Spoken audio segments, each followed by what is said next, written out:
Hello friends, welcome to దేవాంష్కా stories world. ఇప్పుడు మీరు వినబోతుంది మన్నించు ఓ ప్రేమ స్టోరీలోని 95వ భాగం. ఇక జై సుశీల గారిని తీసుకొని డైరెక్ట్గా రిషి చెప్పిన గవర్నమెంట్ హాస్పిటల్కి వెళ్ళాడు. అక్కడ పానీ గారిని మేఘనని కాపాడి మెరుగైన వైద్యం లేక అందినంత వరకు వైద్యం చేసి పక్కన పడేశారు. అప్పటికే జై వాళ్ళు వెళ్ళేసరికి బెడ్స్ లేక కింద పడుకునే ఉన్న చలనం లేని పానీ గారిని మేఘనని చూపిస్తూ, ఇదిగోండి మీకు కావలసిన వాళ్ళు అని చూపించగానే సుశీల గారు బెంబేలెత్తిపోయి ఏవండి అంటూ పానీ గారి మీద పడిపోయి, ఏవండి లేవండి, ఏమైంది మీకు అని ఏడుస్తూ ఉన్నారు.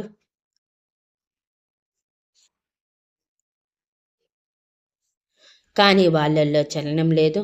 ఆవిడ వెంటనే జై వైపు చూస్తూ, బాబు నా భర్తని బిడ్డని కాపాడు అని అడిగితే జై ఆవిడ వైపు చిరాగ్గా చూస్తూ, ఏంటి నా చెల్లిని తండ్రిని మేనల్లుణ్ణి చంపాలి అనుకున్న వాళ్ళని నేను కాపాడాలా? ఎలా కనిపిస్తున్నానండి మీ కంటికి? నాకంటూ కుటుంబం దొరికిందని ఎంతో సంతోషంగా ఉన్న సమయంలో మీ వాళ్ళు నాశనం చెయ్యాలని చూస్తే నేను క్షమించి వాళ్ళని కాపాడి వాళ్ళకు మరో జీవితం ఇవ్వమని అడుగుతున్నారా? కొంచెమైనా సిగ్గుగా అనిపించటం లేదా అని చాలా కోపంగా అడిగాడు. బాబు అంటూ వెంటనే ఏదో గుర్తొచ్చినట్టు మెడలో తాలిబొట్టు లాగేసి మరి, ఈ తాలిబొట్టు అమ్మి డబ్బు ఏర్పాటు చేయి బాబు, నేను ఎలాగోలా నా భర్తని బిడ్డని బ్రతికించుకుంటాను అని వెంటనే ఆవిడ అక్కడే ఉన్న అంబులెన్స్లో మల్టీ స్పెషాలిటీ హాస్పిటల్కి వాళ్ళని తరలించింది.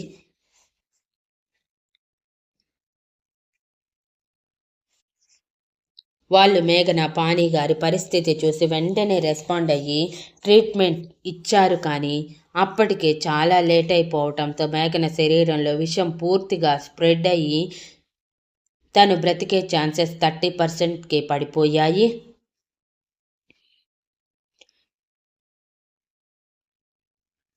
ఇక రిషి కొట్టిన దెబ్బలకి పానీ గారి పరిస్థితి మరీ ఘోరంగా మారిపోయి బాడీ పార్ట్స్ అన్నీ బాగా డ్యామేజ్ అయ్యి ఆయన కోలుకోవటానికి మినిమం 2-3 సంవత్సరాలు పడుతుందని డిక్లేర్ చేసి బాడీ మొత్తం బ్యాండేజ్తో చుట్టేశాక బాగవ్వాలంటే చాలా కాస్ట్లీ యాంటీబయోటిక్స్ ఇవ్వాలని, అది కూడా ఇంకో 10 నిమిషాల్లో ఇవ్వాలని హాస్పిటల్లో రెడీగా ఉంది. కానీ దాని కాస్ట్ అంటూ మీరు పెట్టుకోగలిగితేనే మేము చేయగలం, లేదంటే లేదు అని తేల్చి చెప్పేశారు.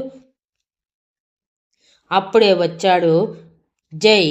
ఆవిడ ఇచ్చిన మంగళసూత్రాలని అమ్మేసి డబ్బు తీసుకొని ఆ డబ్బు ఆవిడ చేతిలో పెట్టి, ఇక్కడి వరకే నన్ను మీ దగ్గర ఉండమని చెప్పాడు మా బావ, ఇక నేను వెళ్తున్నా అని వెనుతిరిగిన జైని బ్రతిమలాడుకున్నారు సుశీల గారు.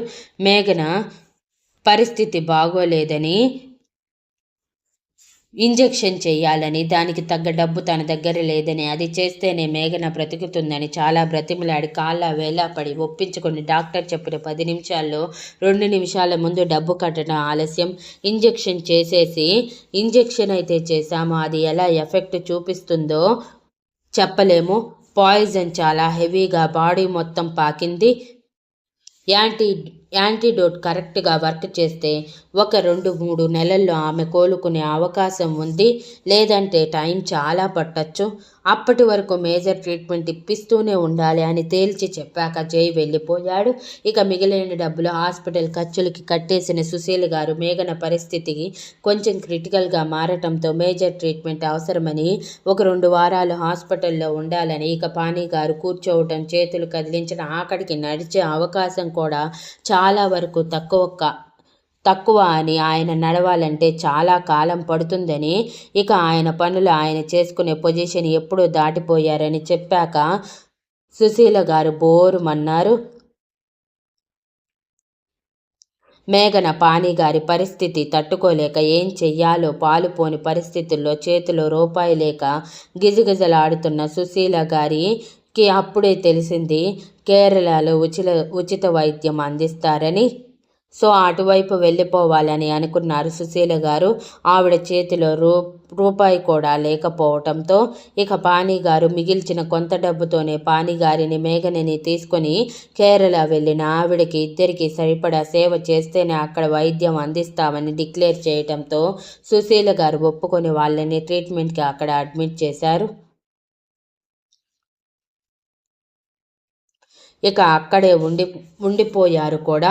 పాణి గారి పరిస్థితి మెరుగుపడటానికి చాలా రోజులు పడుతుందని తేల్చి చెప్పేశారు ఆయుర్వేద వైద్యులు కూడా.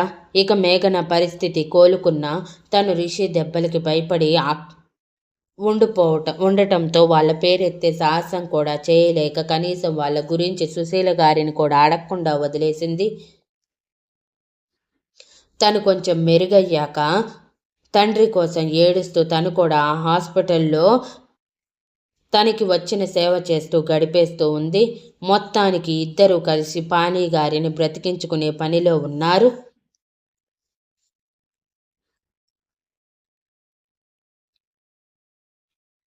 పాణి గారు స్పృహ వచ్చి భార్య బిడ్డలు ఉన్న పరిస్థితి చూసి తల్లడిల్లిపోయారు.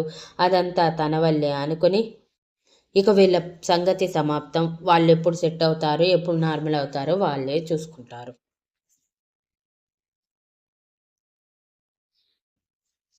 రిషి వాళ్ళ దగ్గర రోజులు ఇప్పుడు అందంగా గడుస్తూ అంజలి ప్రెగ్నెంట్ అన్న విషయం తెలియటమే అందరూ ఎంతో సంతోషించి అంజలి దగ్గరికి వెళ్ళి నోరు తీపి చేసి స్వీట్స్ పంచుకొని తనకి ఎన్నో జాగ్రత్తలు చెప్పారు. ఇక అంజలి ఫ్యామిలీ అంజలిని తీసుకువెళ్తాను అన్న జై నా దగ్గర ఉంటుందని తేల్చి చెప్పి అప్పుడప్పుడు కావాలంటే వచ్చి చూసుకోండని చెప్పాడు.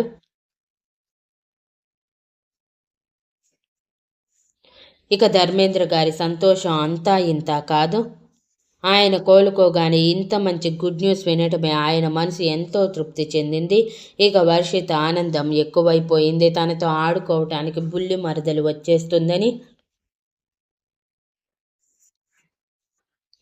ఒకరోజు రాత్రి రిషి గుండెల మీద పడుకున్న వసుధర రిషితో ఈ టెన్షన్లో పడిపోయి వసుమతికి సరిగా థ్యాంక్ యూ కూడా చెప్పలేదు. రిషి ఒకసారి వెళ్ళి థ్యాంక్ యూ చెప్పాలి. తన వల్లే నువ్వు నా వరకు చేరుకున్నావు. నన్ను డాడీని వర్షిత్ని కాపాడుకున్నావు. సో తనకి థ్యాంక్ యూతో పాటు మ్యారేజ్ విషెస్ కూడా చెప్పాలి. తన పెళ్ళికి పిలిచినా మనం వెళ్ళలేకపోయాం అని అంది. అదంతా ఓకే, కానీ వాళ్ళు ఇప్పుడు హైదరాబాద్లో లేరు, పూణే వెళ్ళారు. పూణేలో ఉంటున్నారు. వెళ్దామంటే వెళ్దాము అని అన్నాడు రిషి వసుధర జుట్టుతో ఆడుకుంటూ. హా రిషి వెళ్దాం. ఒకసారి తనని కలిసి హార్ట్ఫుల్గా థ్యాంక్ యూ చెప్తే కానీ నేను నార్మల్ కాలేను అని అనటమే రిషి సరే అని తర్వాత రోజు ఉదయం ముంబై బయలుదేరి ముంబై నుంచి పూణే వెళ్ళాలని ఫిక్స్ అయ్యి వసుధార ఇంట్లో వాళ్ళతో సాయంత్రం వచ్చేస్తామని వర్షిత్ని చూసుకోమని పెద్దవాళ్ళకి అప్పగించింది. రిషి చెప్పేది ఏది వినిపించుకోకుండా.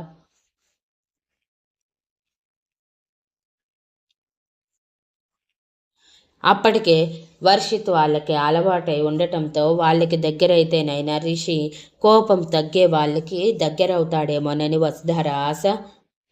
బికాజ్ వాళ్ళు చాలా కుమిలిపోతున్నారు. రిషి తమతో మాట్లాడకుండా దూరంగా ఉంటూ వర్షిత్ని కూడా దూరం చెయ్యాలని ట్రై చేస్తూ ఆ ఇంట్లో ఉన్నందుకు తన ఫ్యామిలీ వరకు రెంట్ పే చేస్తూ వాళ్ళు ఇచ్చిన ఆస్తిని తిరిగి ఇచ్చేసి తను ఉన్న పొజిషన్కి మాత్రమే జీతం తీసుకుంటూ ఒక ఎంప్లాయీగా వర్క్ చేస్తూ ఉన్నాడు. తన ఇంటి పేరుని కూడా తన పేరు నుంచి తీసేసి మరి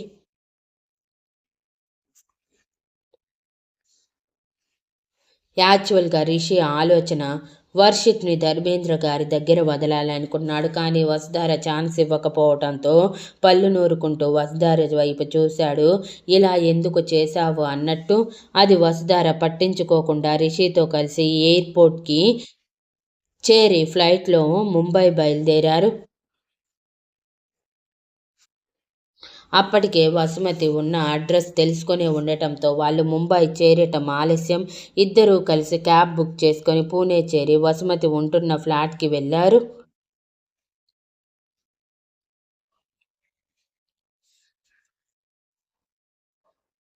వసుమతి పెళ్ళైపోయిన నెల రోజులకే భర్తతో సహా పూణే వచ్చేసింది.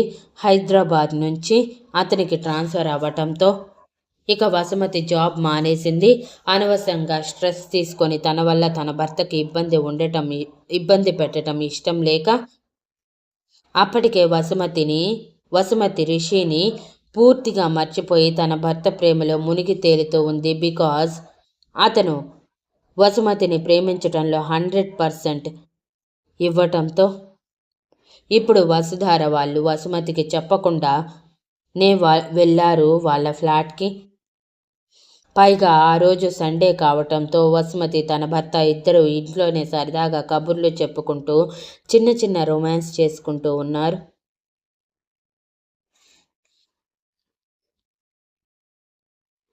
ఇంతలో కాలింగ్ బెల్ సౌండ్కి ఇప్పుడు ఎవరు వచ్చారు అనుకుంటూ వసుమతి వెళ్ళి డోర్ ఓపెన్ చేయటం, ఎదురుగా రిషి వసుధారలని చూసి షాక్ అయ్యి స్లో మోషన్లో రిషి అని పిలవటం, ఆ వాయిస్ వసుమతి భర్త వరకు చేరటం, రిషి అంటే వసుమతి ప్రేమించిన అబ్బాయి కదా అని అయోమయంగా అనుకుంటూనే వసుమతి దగ్గరికి వెళ్ళేసరికి వసుధార వసుమతిని హత్తుకుని, thank you so much Vasumathi, నువ్వే కానీ ఆ రోజు రిషికి మా అడ్రస్ చెప్పకపోయినా ఈరోజు మేము ఇలా నీ కళ్ళ ముందు ఉండేవాళ్ళం కాదు. Thank you so much.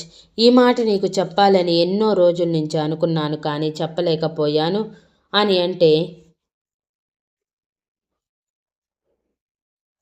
Vasumathi అప్పుడు తేరుకొని ముందు లోపలికి రండి అంటూ వాళ్ళని లోపలికి తీసుకువచ్చాక అతిథి మర్యాదలు అయిపోయాక ఇప్పుడు చెప్పండి, ఇంత సడన్గా మీరు నా దగ్గరికి రావాల్సిన కారణం ఏంటి? అయినా థ్యాంక్ యూ ఫోన్లో కూడా చెప్పచ్చు కదా. ఇంత దూరం మీరు వర్షిత్ని వదిలేసి ఎలా వచ్చారు అని అడిగింది. వసుమతి పక్కనే తన భర్త కూడా కూర్చొని ఉన్నాడు.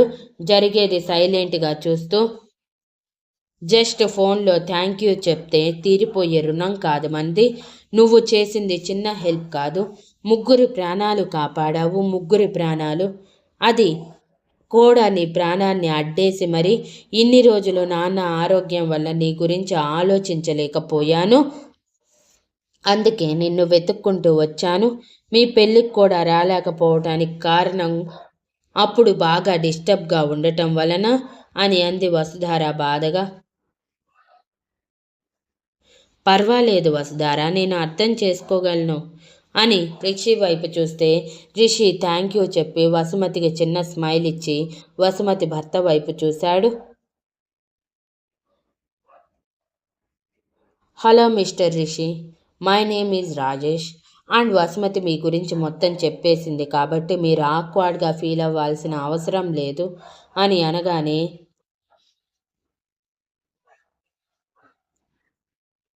రిషి ఆశ్చర్యపోయి వసుమతి వైపు చూస్తే, నిజం రిషి, అబద్ధం చెప్పి పెళ్లి చేసుకోవటం నాకు ఇష్టం లేదు. అందుకే మొత్తం చెప్పేశాను. తను నన్ను అర్థం చేసుకొని పెళ్లి చేసుకున్నాడు. ఇప్పుడు మేము చాలా సంతోషంగా ఉన్నాము అని రాజేష్ వసుమతి భుజం చుట్టూ చేయి వేస్తే చిరునవ్వుతో చెప్పింది. అప్పుడు వసుధార మనసు ప్రశాంతంగా మారి హ్యాపీ మ్యారేజ్ లైఫ్, ఎప్పుడో చెప్పాల్సింది ఇప్పుడు చెప్తున్నాను అని తను వసుమతి కోసం తీసుకువచ్చిన గిఫ్ట్ వసుమతికి రాజేష్కి కలిపి ఇస్తూ, ఇదే మీ పెళ్ళికి మేమిస్తున్న గిఫ్ట్ అని అంది. అందులో కృష్ణుల సిల్వర్ ఐడిల్ ఉండటమే వసుమతి సంతోషంగా చాలా బాగుంది అని దానిని షో పీసెస్తో కలిపి పెట్టేసింది కబోర్డ్స్లో.